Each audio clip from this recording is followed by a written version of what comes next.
Hi, world history students. We are going to talk about the showdown between the superpowers today in the Cold War. I'll be lucky to finish this in 15 minutes, but we're going to certainly try. You'll have to listen close and use that pause button when you need to. Okay, so when we left off on Friday, we had talked about the Bay of Pigs and that fiasco. We talked about communism coming into Cuba and the mess that that has made and even today makes, because Cuba is still a communist country.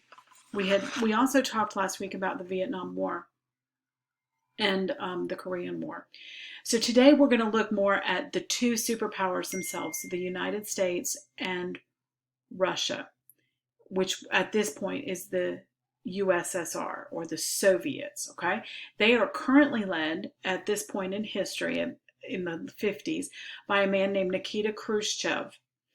And Khrushchev has a little bit different perspective, although he's still very hardline communist.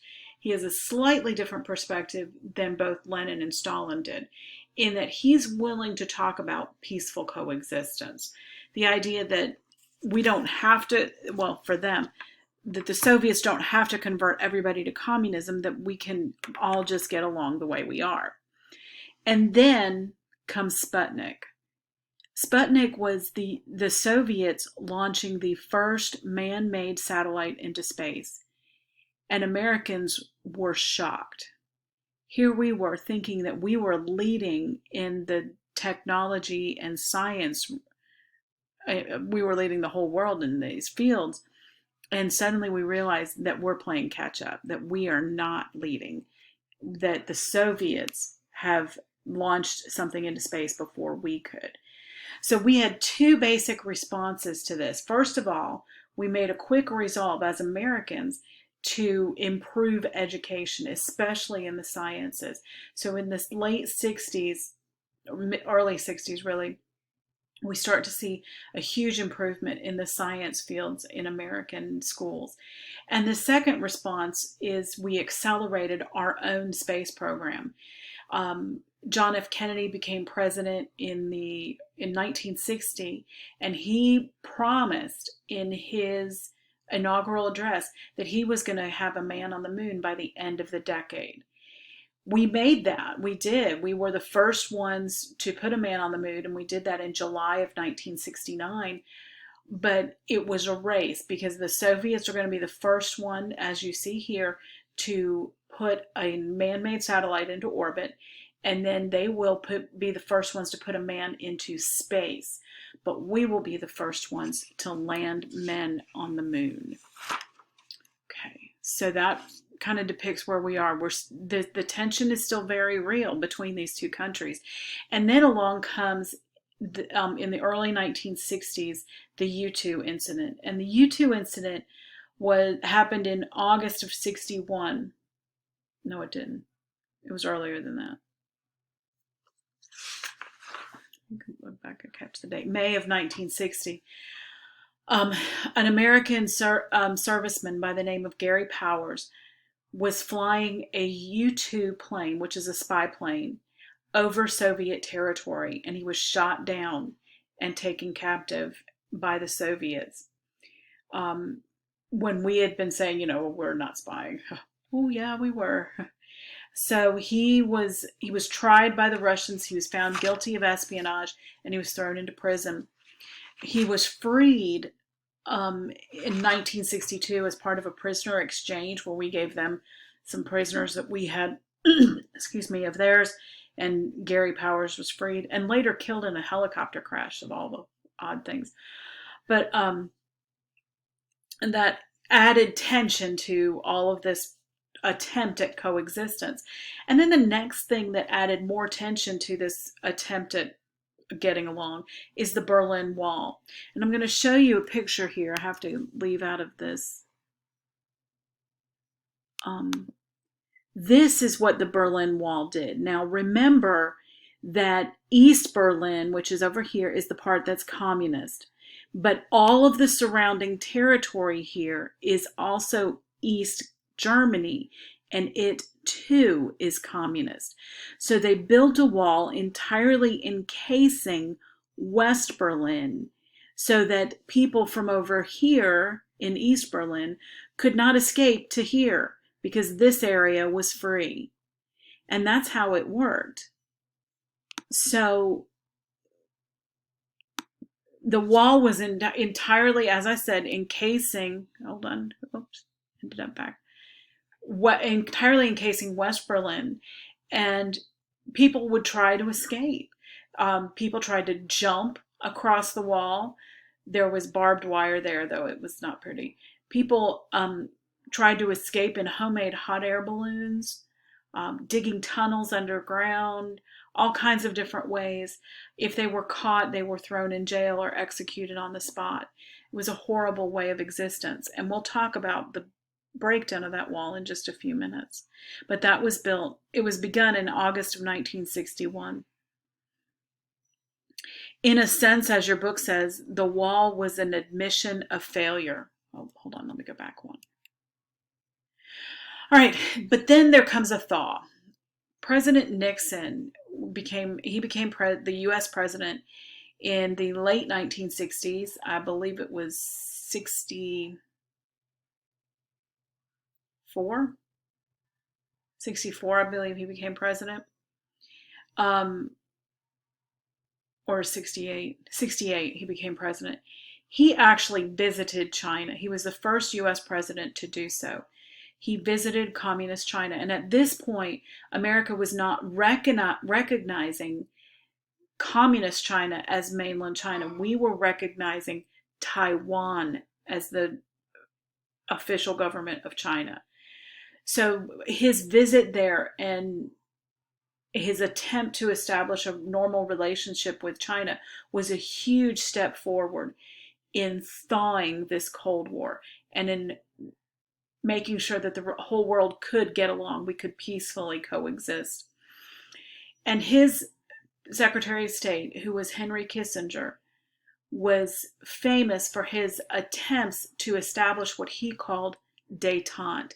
And détente is just an easing of that tension, to just come back off. We don't have to be on guard and tense and at the ready all the time. We can just let go and let's try to get along here. And that was what Kissinger was known for, and this policy of détente.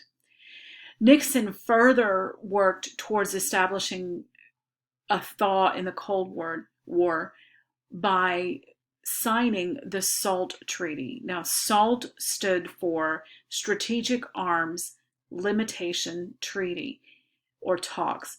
The SALT Treaty was meant to stop the growth of nuclear weapons, to keep each side equal so that we both had an equal number of nuclear weapons so that one wouldn't feel like they could attack the other one and get away with it, okay? So it limited the number of nuclear weapons that each superpower could have in their arsenal. And then the 1980s, we entered into the 1980s in a weakened position militarily. We were in the middle of an economic recession that was really pretty bad. And our military had been allowed to become weak through the 70s. And of course, part of this is the result of the president we had in the late 70s, but we're not getting into that. That's next year in American history. And then President Reagan took office in 1980, and he was really a staunch supporter of freedom and democracy. He wanted to build up our American military so that we were no longer afraid of being attacked. He wanted to promote democracy in the entire world. And he came up with this idea called the SDI, the Strategic Defense Initiative. Strategic Defense Initiative. The Strategic Defense Initiative was meant to use radar and laser technology and other things to keep Americans safe. And it was going to, people called it the Star Wars, meaning they thought it was fictional. But he really was serious about it, and he did do a lot of it. But the Strategic Defense Initiative was meant to keep Americans safe. It was meant to catch incoming missiles before they could hurt Americans, and it was going to be set up all over the world. And he worked on it very hard during his 2 terms as president and made a lot of progress. In fact, it scared the Soviets, because the Soviets saw it coming and they were like, whoa, wait a minute, we've been the winners here in this contest for a long time, and we don't want to be on the losing end. So let's talk about, why is the Soviet Union eventually going to collapse in the 1990s? Well, there's a number of different reasons. I'm going to give you 4 here, and we're going to talk about each one. First of all, there's a general unrest in the Eastern European countries. All of those Eastern Bloc countries like Hungary, Czechoslovakia, Poland, Latvia, all up and down the eastern part of Europe, these countries have not enjoyed communism. They've been fighting against it for a long time, and the unrest is continuing to grow. And they're experiencing just horrible economic times, and so they're fighting back against it. And then in the late 1980s and the early 1990s, there's some unsettled leadership in the Soviet Union as well. You'd had Lenin and Stalin and Brezhnev, and all of them had ruled with an iron fist and had been very harsh in their leadership style. But they're really the end of the Soviet leadership as we know it. In the early 1980s, we have men like Yuri Andropov and Konstantin Chernenko. And these guys, they didn't serve very long. They were like in office a year and then they died. And it's just that the Communist Party that took over Russia originally and was so good starts to collapse out of age. They're just aging out. And not that they were good leaders, okay? They were harsh leaders. But the ones that are coming up and replacing it do not have that same harsh line that those earlier leaders did. And then communism does not promote good economics, because as a people, we cannot live under communism for very long, the way it is. We are greedy by nature, and communism does not take that into account. So at this point, the Soviet economy is collapsing. They are seeing the success of the West, what the free market economy has done in the West, and they are afraid of it. The leadership is afraid of it. The people want it. So the economic woes they're draining the whole system. And the last reason that the Soviet Union is declining is they're spending way too much money on defense spending in relation to how much they're spending on the rest of their economy. They just don't have it. And then, of course, with Reagan's plan for the Strategic Defense Initiative, they really can't afford to one-up Reagan's plan because they just don't have the cash to do so. All right, so that's all we have time for today. We will pick up with this tomorrow. Let me see here. I hope you all have a good day.